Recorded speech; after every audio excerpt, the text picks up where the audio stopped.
Like, I legitimately never say that my thing is for kids because I never know what the restrictions are for children. So I'm like, no. Um, that said, I might clean up my content because we used to get requests from like people whose kids watched our channel and they used to like want us to like do things. Like I did a Home Alone video on my other channel for somebody that requested it, but they were telling me that their kids basically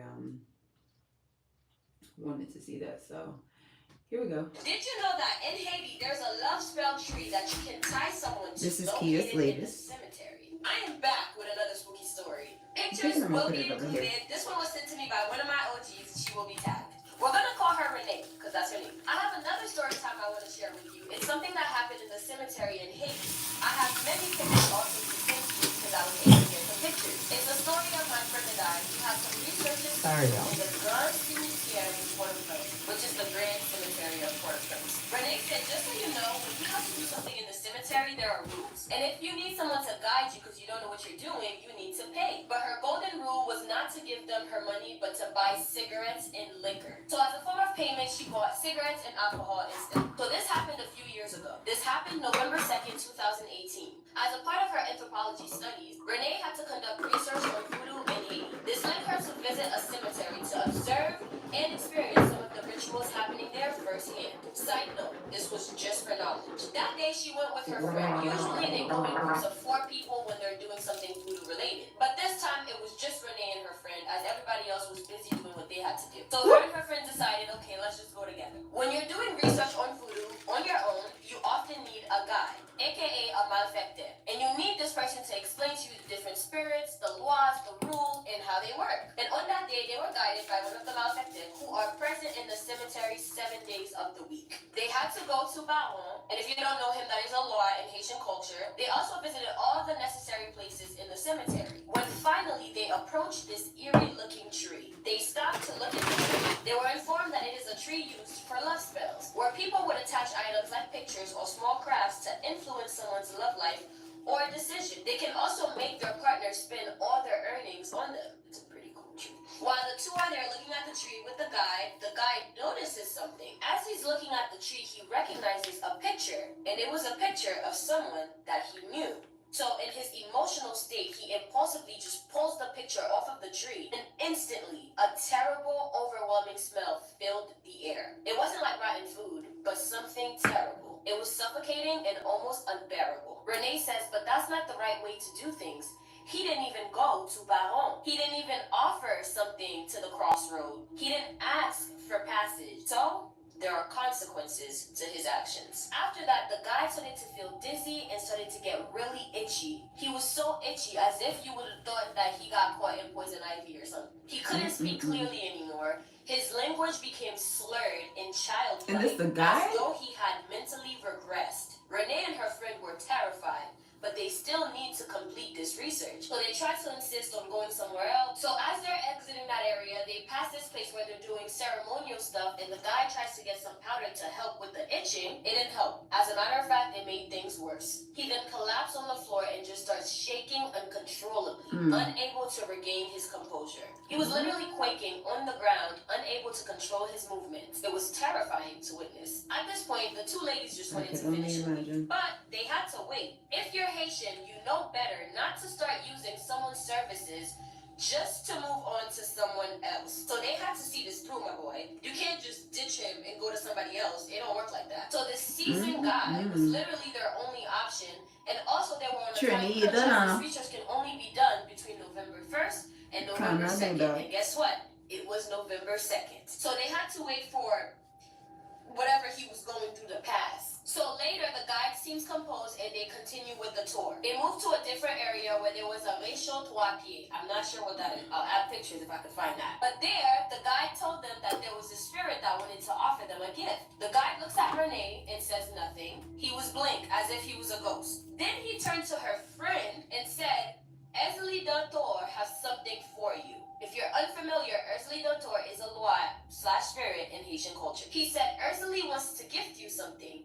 and you must receive it. You have to open your arms just like that, and I'm going to do this and that, and then you're going to y'all, I tagged the video inside of my community post already. Feeling very uneasy and aware if you're trying to see what she's doing, you gotta go look at the video. The issue. He kept insisting, take the gift. But the ladies kept saying, no, sir, we're not here for that. From when that guy touched that picture, whatever had gotten onto his spirit, it was actually trying to transfer whatever that was onto her friend.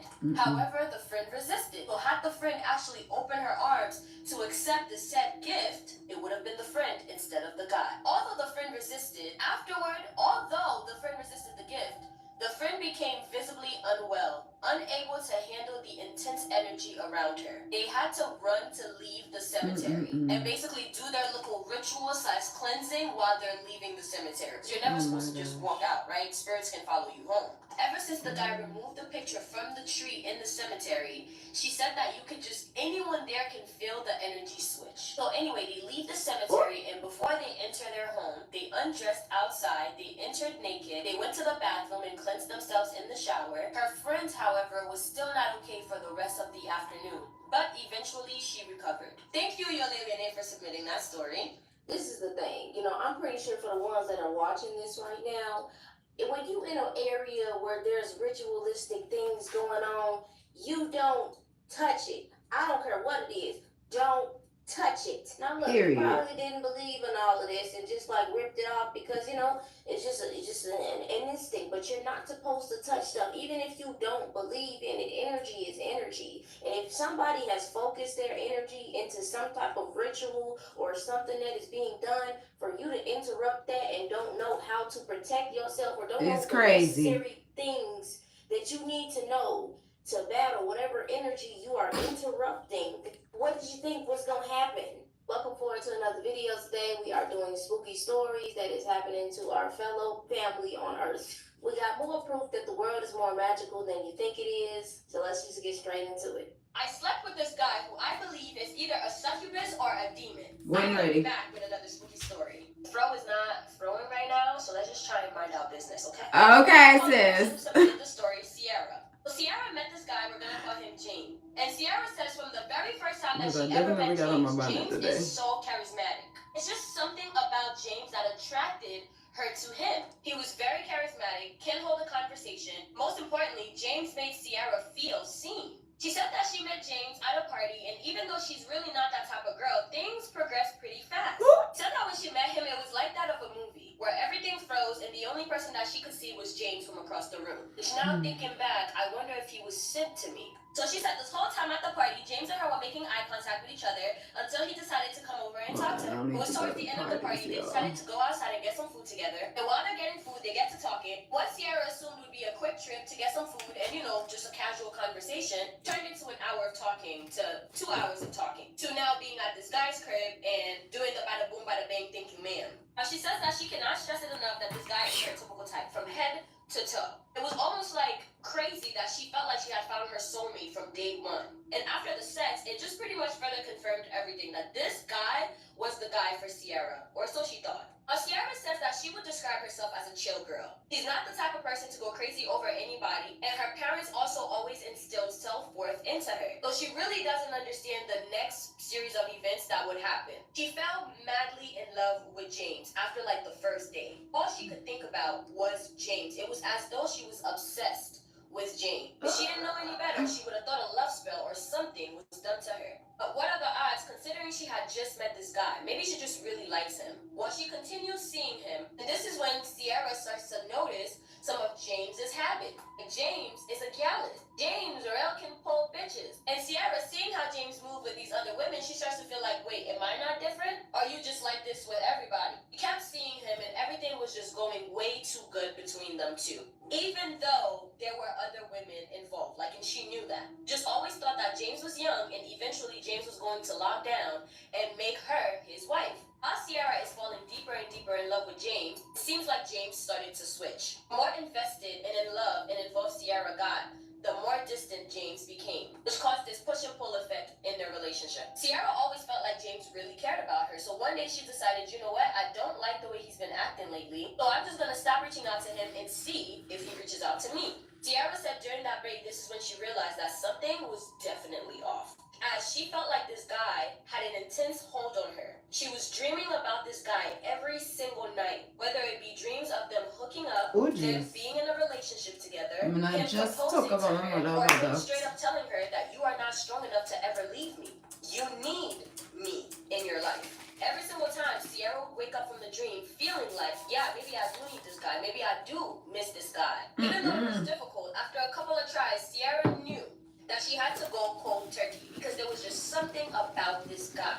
She finally went cold turkey and stopped speaking to the guy. She just really wanted to know a couple of things, so she asked his best friend a few questions. And the conversation with the best friend was what was very eye-opening for Sierra. In that conversation, she found out that not only was she not the only one, but she was like probably one of hundreds. That this guy is a stunner. This is what he does. For some reason, he puts ladies in a trance. This is how he gets the ladies. He's not even that attractive in real life. This is just how he presents himself. He pretty much gets all of these ladies, they fall in love with him after the first encounter, and they all feel the same way, as if he's touching their soul, as if he can really see them for who they are. And all these women get obsessed. But what the best friend finds particularly interesting was the fact that every woman that this guy has ever been with has either gone so depressed that she has committed suicide, or has been so obsessed with him that it's been literal years and they just will not go away. The best friend believes that he is using these women, these lost women, to charge himself. I.e., he is using these women to fuel him. Whenever you get done, it's like you're obsessed with him. But you don't care about yourself anymore. All you can think about, all you care about is him. Sarah says that I can't believe I'm still struggling to leave this guy alone, as I feel like he has a major pull on me. It's not just me, but it's also many other women. I want people out there to be careful. Use a spiritual. My mom if that exists. died when I told her I was about to date a Haitian. She was like, oh! Because we're trending up. The first night, and you really know him.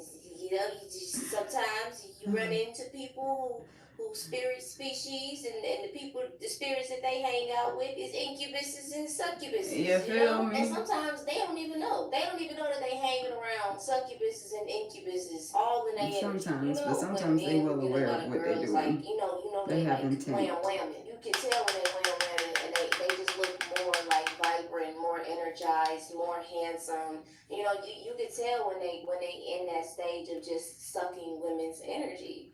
And then when they're not getting that, they start to slowly fall off, and their face just doesn't look the same. Their energy, their demeanor doesn't look the same. This is them, and this is their energy by themselves, without having anybody else's, extra energy inside. And I made a video about that. Imagine, like, I can tell how many women a man has been with just by being in his energy. Now, you gotta know how to discern and, like, be able to read people really good to know what's their energy and what's somebody else's, and accumulated energy of other people. I actually made a video about this. Let me show you. The title of the video is called "Some Men Will Harvest Your Feminine Energy to Become Rich." But hire high priestesses, so a bunch of spiritually tuned women. Go watch that video for y'all. And that would be his way of giving more insight as to what direction to go down. Watch the videos on how you embed the would give videos. him more insight as to what direction to go down in his strategy.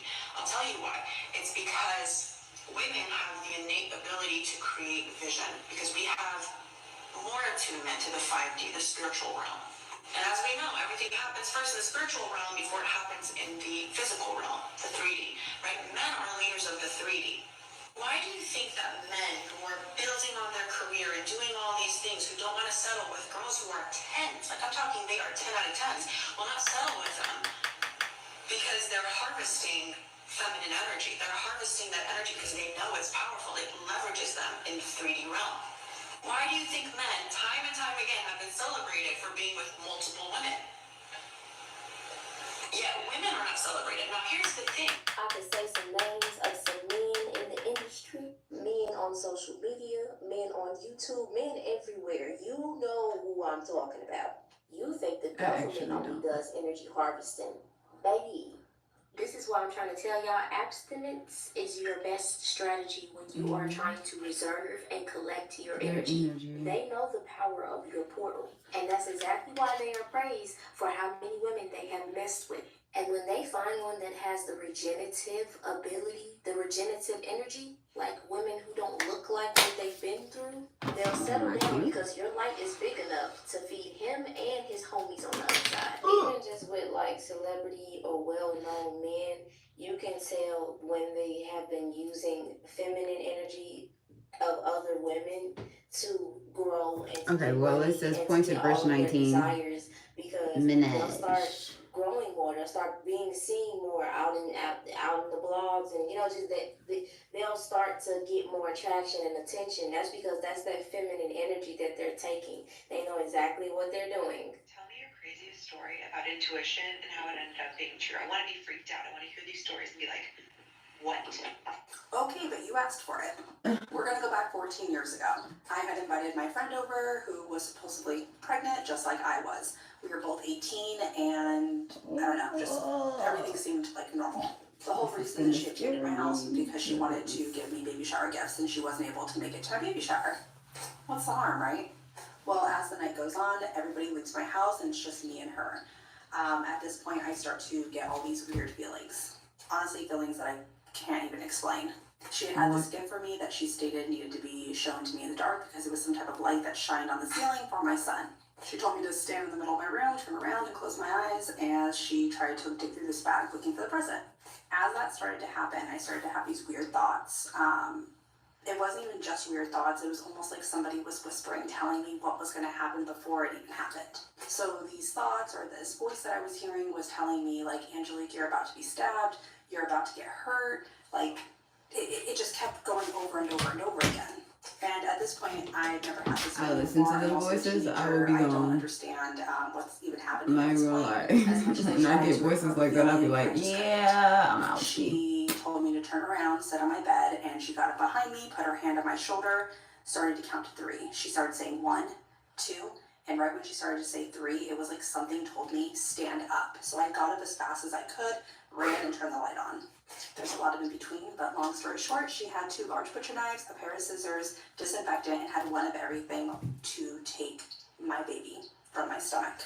She was going to kill me, perform a C-section of my body to take my unborn child. She then set my house on fire to burn my body with all the evidence. And me and my son are literally alive and here today because of my intuition. If you're ever wondering if you should listen to it, I'm gonna say no. Oh my God. Yeah, that is fucking crazy. I don't even want to know. Just, thank you. oh my God. So I'm the only person who want to know more in detail, like what happened afterwards, like what you do when you just looking around. But thank you. And you see this person holding everything they need to do to give you a C-section. I don't care. We gonna watch it.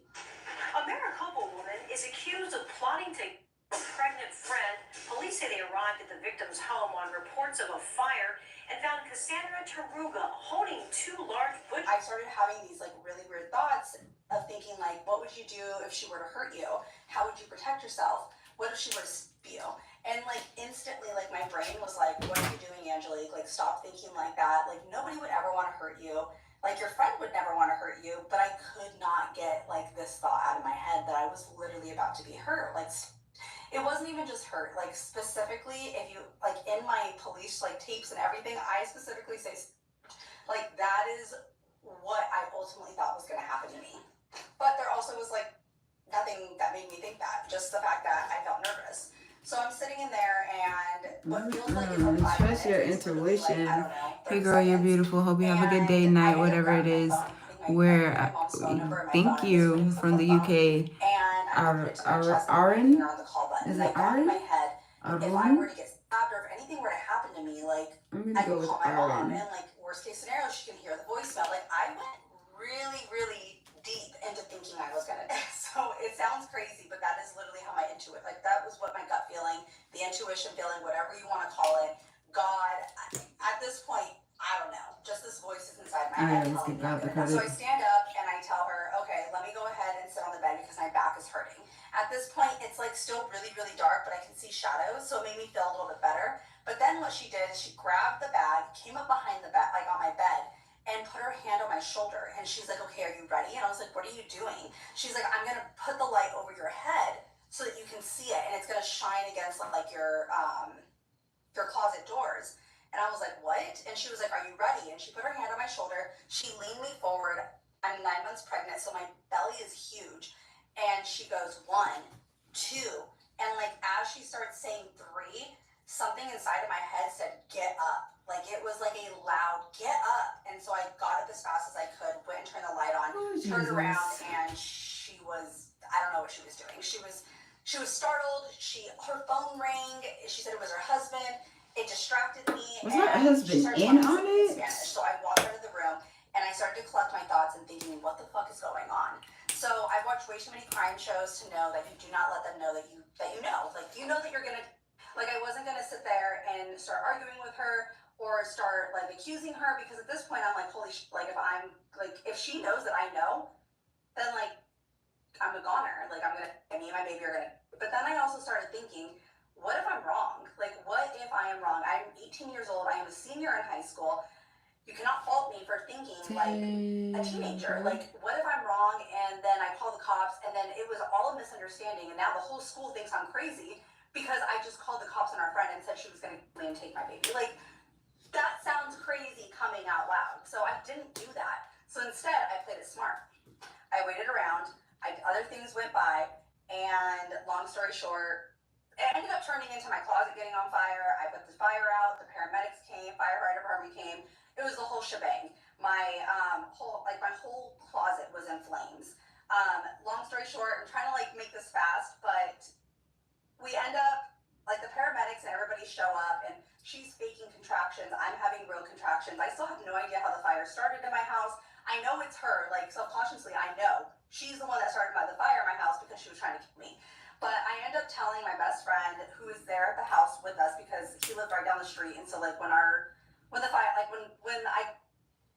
I'm talking too fast. I called him in panic mode when my house was on fire because he was the last person that called me. So he showed up there with his parents. My mom and dad were there. You know, everybody's there.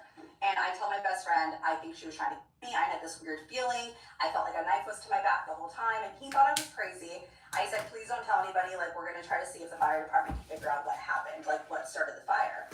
So they're doing their investigation. She's laughing in the corner, like as if this is all funny and a joke. And I'm just like, this girl's crazy. Like, what is going on? And so Skylar obviously tells his mom, because who's like not going to tell their parents that their friend thinks they're going to die? You know what I mean? Like, really? Like a pinky promise, he broke it, but you know, whatever. So he told his mom told my parents, this is all happening like while we're all being checked out. And my parents like give me the look, and they're like, and I'm like, Skylar told. So then we go back and I tell my parents what happened. I tell them in front of the cops, I tell them in front of everybody. Cassandra is still outside being checked out by the paramedics because she's having contractions, like how I use those air quotes, contractions. And at this point, we have the bag. And I'm telling my parents she had this bag. She stated she was good. Like, there was this light in this bag. If the light is in the bag, then I'm crazy. Like, I'm crazy. Like, obviously there's something else going on here. There's an explanation. But when I put my hand in the bags, the first things my hand touched were 2 butcher knives. 2 large butcher knives, a pair of scissors, disinfectant, and I started screaming because I told everybody I knew that she was trying to kill me. Like, there was just this weird gut intuition feeling that I was about to, and I just could not go past it. So it was crazy to see the butcher knives and know that that's what was going to happen. And I thought I could make this short, and I'm at 10 minutes, basically. Y'all, I didn't heard enough today. I didn't heard enough today. You know, I'm maxed out on spooky stories right now, because that's a womb raider right there. That's not a tomb raider. That's a womb raider. That ain't normal. That's not. I think in a previous video or one of her videos, because as you know, you can find her profile to get more information on her story. It's right in the corner. You can find her profile. But she was talking about that the girl, video is in my community said post, that she has y'all. schizophrenia, bipolar, like she has a bunch of multiple personality disorder. She got a lot of stuff going on inside of her head. This live uploads. And she said that the whole time she was faking being pregnant. So, like, I don't know what the whole story is, but y'all go on her page and like try to figure out what happened. But that's basically what had happened to her. It ended up going to the police, and she ended up like the fire turned out that the girl who was supposed to be her friend started the fire. She was doing all types of stuff, getting preparation to do this crazy thing. But yeah, y'all, that's a lot. That is a lot. It really is. Okay. That is crazy. Yeah, crazy story about intuition, about touching stuff that ain't supposed to be touched, about having dreams and being able to feel that something ain't right and something's off with some of these men who are harvesting energy. It's just a lot of spooky stuff going on that they turn into movies. And that's what I feel like they're monetizing and making this quote unquote money off of stories and stuff that actually happened. You know, like you know me. You know I'm a person who always feels that everything comes from something. And all of these movies about witches and vampires and powers and stuff like that, like it came from something, and it came from something. So yeah. I love y'all so much. Thank you so much for watching this video. I hope that, y'all got a little entertained and, got a little spook going on and just more information about, intuition and just whatever you learned in these videos. I sure did learn something. And I want y'all to enjoy life, enjoy the rest of y'all weekend, and I will see y'all on the next video. Okay, I don't know if there's other videos on her page that I haven't watched. I just saw this last one that was posted, so I'm gonna go see if there's other stuff to like catch up on, and I'll post it in the community post after. I'm trying to have my makeup done by the time she's done, but honestly, I don't want to even be rushing like that. I don't like rushing, so I know I won't.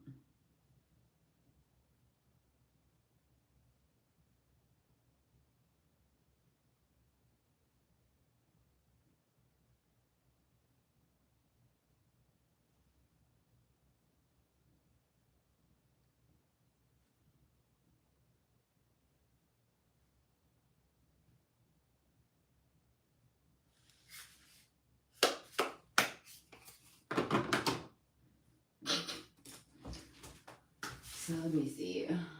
Click on her page, and I'm gonna go to videos and see if there's anything that I have not played recently. Oh, it looks like I'm really on why don't. Okay, she had a Q&A. Oh, crazy experiences with spiritual warfare. I have not seen this, but I feel like this will still lay in the same area of scary mode. My father was a minister, and my mother was very spiritual.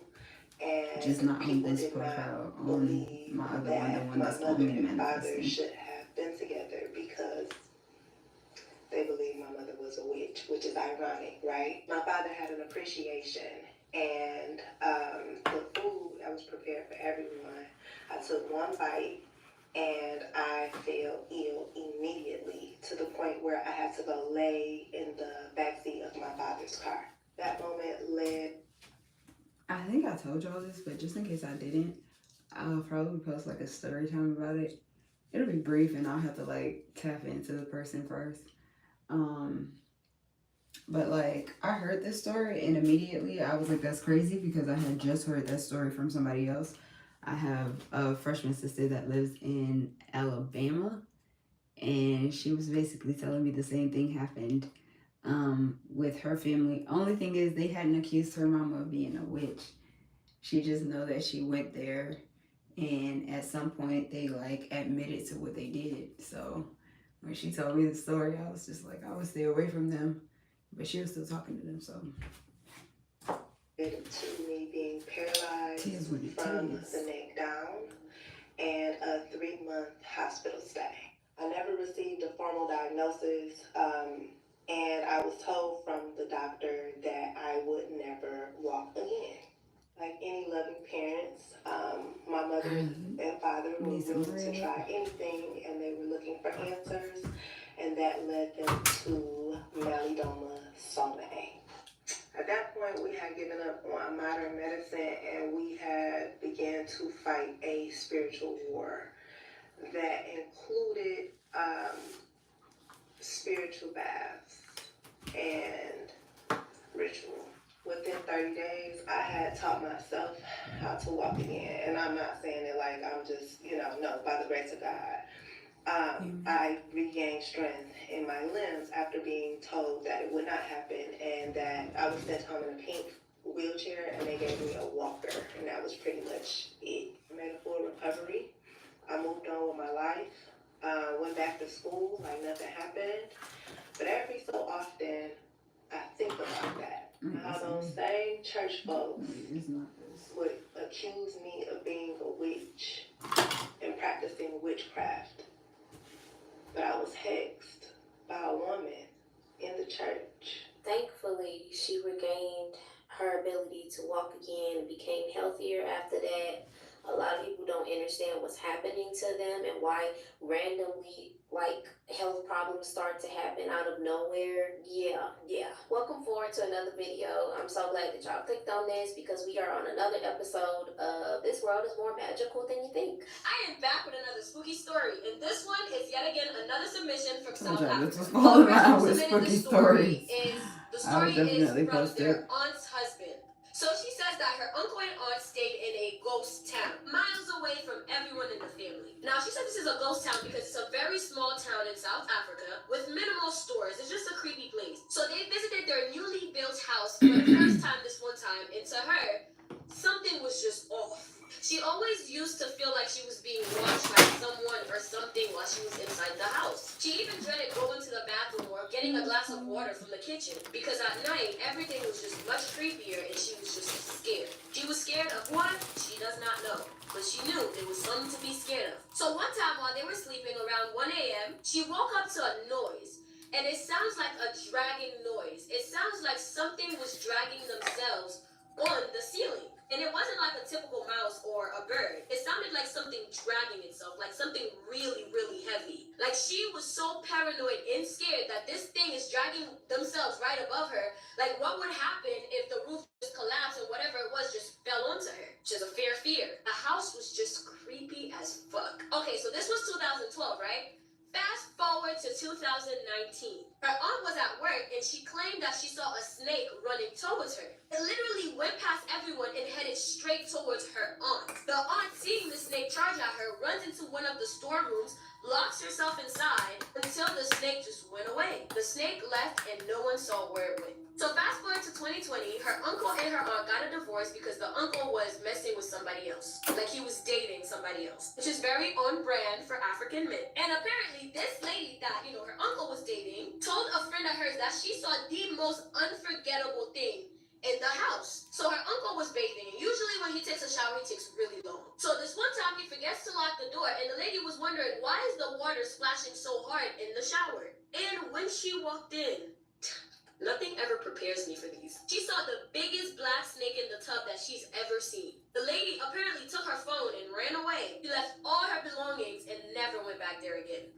Another lady he also dated, this not done. Another lady he also dated said that he would get so cold at night sometime. In reference to the uncle, I'm reading this story for the first time too. So not only would he get so cold at night sometimes, but he would have slippery skin that was just very weird. The uncle used to also go on these really long fishing trips, and he would always want to go alone for like 2 weeks at a time. He was just a very weird person. And to the niece, hearing all these different perspectives, this is all starting to make sense to her. Because basically everybody's explaining the snake thing to her, and she used to always hear the dragging thing in that house. And somehow always feeling like she was being watched by something in the house. And not only that, but sometimes she would also hear hissing.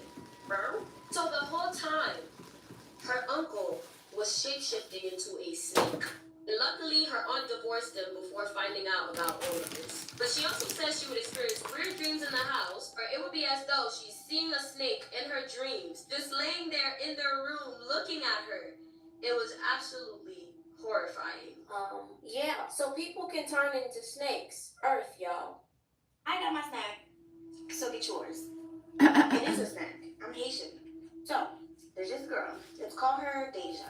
Deja had got home from work and she was tired. She ate dinner, she took a shower, she read her book, and then she went to sleep. Now, Deja is a very light sleeper. I am too. Like, somebody could walk past me and I'll wake up. So it wasn't any surprise when Deja woke up at 3 a.m. to somebody knocking on her door. She knows it was 3 a.m. because when she woke up, the first thing she did was get on her phone and look at the time because it's the middle of the night. Deja's like, who the hell could be at my door at 3 a.m.? Deja also knows better, so she didn't open the door. She went and looked through the peephole, but no one was there. But she's like, am I bugging? Like, I could have sworn there was a knock that woke me up. And she sat there contemplating for a while if she's bugging or not, because she's not going to wake up for no reason. She's like, all right, forget this. I'm going back to bed. She goes back to bed. She lays down, and the moment her head touched that pillow, she heard the knock again. And so she sat up. She's like, am I tripping right now? And as she's questioning herself if she's tripping, she hears the knock again. She's like, okay, I'm not bugging because I heard it. So she went back to the door, looked through the peephole. There's still nobody there. Deja had this neighbor. Y'all know how everybody has that one neighbor that just knows everything? Like, that neighbor watches everything and just looks out. He's like the block's cop. So an idea crossed her head. She's like, maybe it's my neighbor, but I don't see anybody. And she's like, I feel like I should call my neighbor to see if my neighbor's up. Usually, sometimes her neighbor's up. So she calls her neighbor. Let's call the neighbor Mr. Hanks. Mr. Hanks picks up, and Deja's like, hey, Mr. Hanks, I'm so sorry to bother you. I really don't need to call around this time. It's just that I keep hearing somebody knock on my door, but I don't see anybody outside. So I was just wondering if you saw anybody, like, walk away. Because someone keeps knocking on my door, but I don't see anybody. So Mr. Hanks is like, yeah, you're fine. I'm up. I thought I heard a knock too, but I didn't pay it too much mind. But it's okay. I'll come over there and check it out for you. So that made Deja feel a little better because the neighbor's coming just to, like, help her feel a little more safe. So she's like, phew, I'm going to go back to bed to my room until Mr. Hanks comes. She goes back to her room. She closes her door. She gets into bed, but she's not going to sleep because she's waiting for Mr. Hanks. As she's sitting on her bed, scrolling on her phone, she heard a knock again, except this time, that knock was on her room door. Like, somebody was knocking her room door. So it only means that something or somebody is inside the house now, which is impossible because she never opened the door. So it's safe to say now, she's frozen. She's terrified. She is freaking out. She doesn't know what to do. She doesn't know what to say. She doesn't even want to open the door. She's terrified. She grabs her phone to go and dial 911. She's trying to do this as quiet as possible. And right when she was about to do that, her window, somebody started knocking on her window. And it's the window, so it's clear. She can see. Nobody's there. So she immediately drops to her knees and starts praying because she doesn't know what to do. What is she going to say to the 911 operator? What's she going to say? There's a ghost knocking on my door. There's a ghost knocking on my window. Please come check it out. Like, she don't know what to do.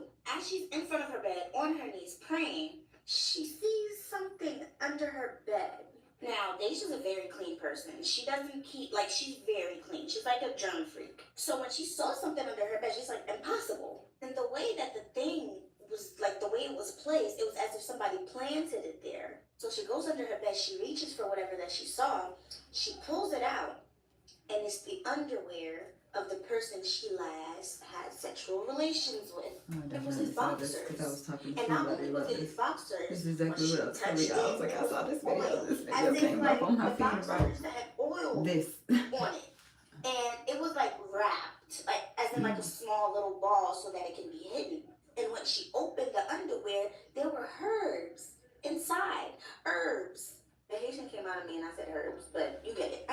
Deja is no stranger to witchcraft. She doesn't practice it, but she knows about it. She's like, holy shit, he got me. So she starts praying even harder. Like, she unravels the thing, she takes everything apart, goes in her drawer, she gets a lighter because she had a bathroom like in her room. She ran to the bathroom, ran to the sink, and put the underwear on fire as she's praying over it. Y'all, when she started to burn that thing, it wouldn't burn. Mind you, the underwear has oil on it with herbs, so it should be catching fire, but it's not. And the more and more she's praying, the more and more she's trying to set it on fire, the knock that was at the door isn't even a knock anymore. It's a pound. neighbor comes through. However, in order for her to open the door for the neighbor, she has to leave her room, but this knock is now on her room door. So she calls her mom in the middle of the night. Her mom is like confused because she was half asleep, and Deja's freaking out. Deja's trying to explain to her mom what's happening, but her mom can't hear her because the knock on the door is so loud. After multiple tries, the mom finally understood what Deja was trying to say. Deja's mom, too, is not new to witchcraft. She's not even from the U.S., so she definitely knows about it. Her mom immediately got angry with her because her mom is always warning her about who she, has sex with. Because, believe it or not, y'all, having relationships with somebody is deeper than you think it is. That's why you're not supposed to do it before marriage. But that's another video for another day. So mom is mad at Deja. She's like, you know better. Why are you sleeping with people you barely know? To the point where they're putting things under your bed. Deja's like, Mom, clearly I know, I messed up. But what can I do right now? Because I'm praying and I'm trying to burn it and it's not working. I got my second part to it. We need to find a part two because what is happening and what are we gonna do about it and how do you move forward in this situation?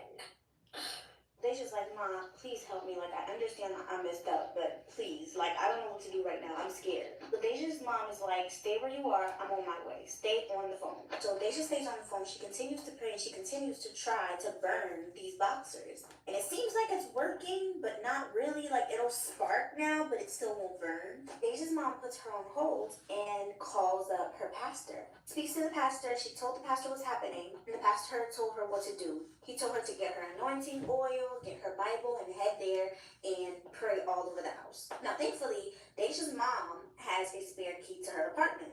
So she grabs everything that she needs and she's on her way. The pastor also told her after praying all over the house tonight, Deja has to leave the house, and first thing in the morning, Deja has to go to the pastor because the pastor knows exactly what's happening right now. So when mom got back on the phone with Deja and told Deja that she called the pastor, Deja's like, oh my God, you told the pastor about this?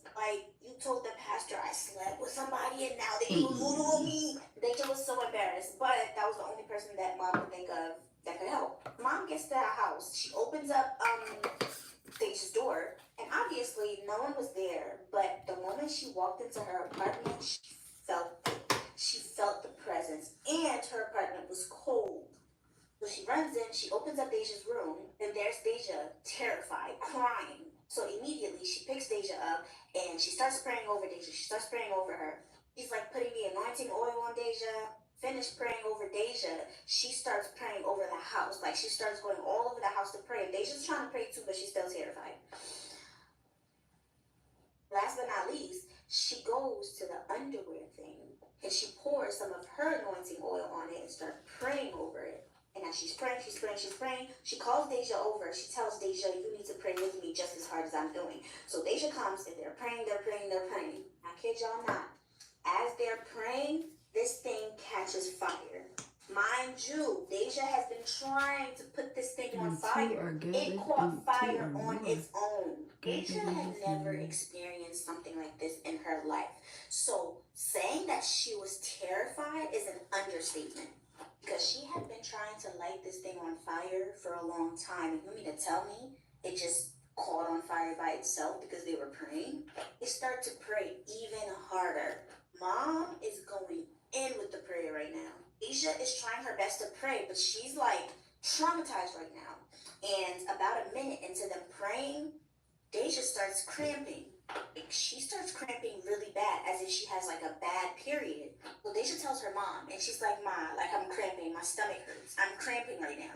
And the more they were praying, the more the cramp was getting stronger.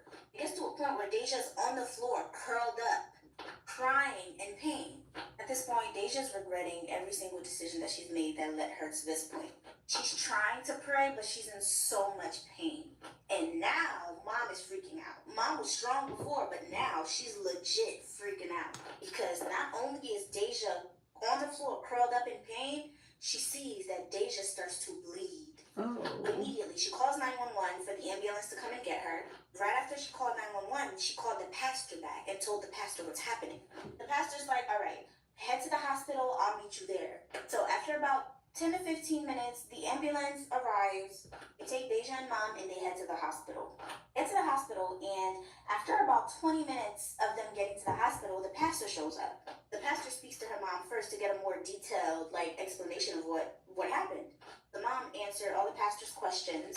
Pastor's like, damn, Deja is a victim. It's like, obviously she's a victim, but do you can you help her? Can we please do something? Pastor starts talking to her mom and he says, I've seen this before. There are witches and warlocks out here that prey on people. They prey on young women like Deja. There's a group of them. It's like a cult. They go around, they have sexual relations with people. Through that is how they're able to snatch your soul, literally. Afterwards, depending on how protected you are, you slowly but surely start losing yourself.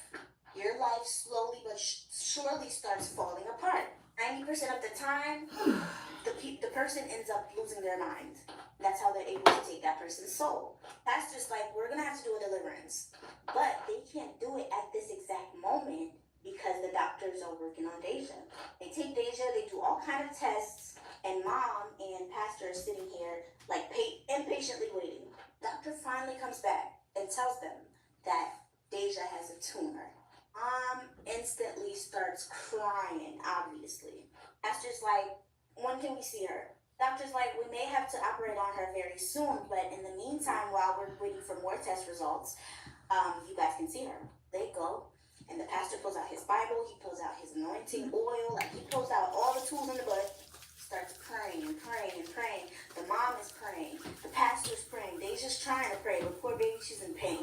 So they pray and pray and pray until the doctor finally comes back. Doctor tells them that they're going to operate on her within the next couple days because the tumor is pretty big. So they use those next couple days to double down on prayers.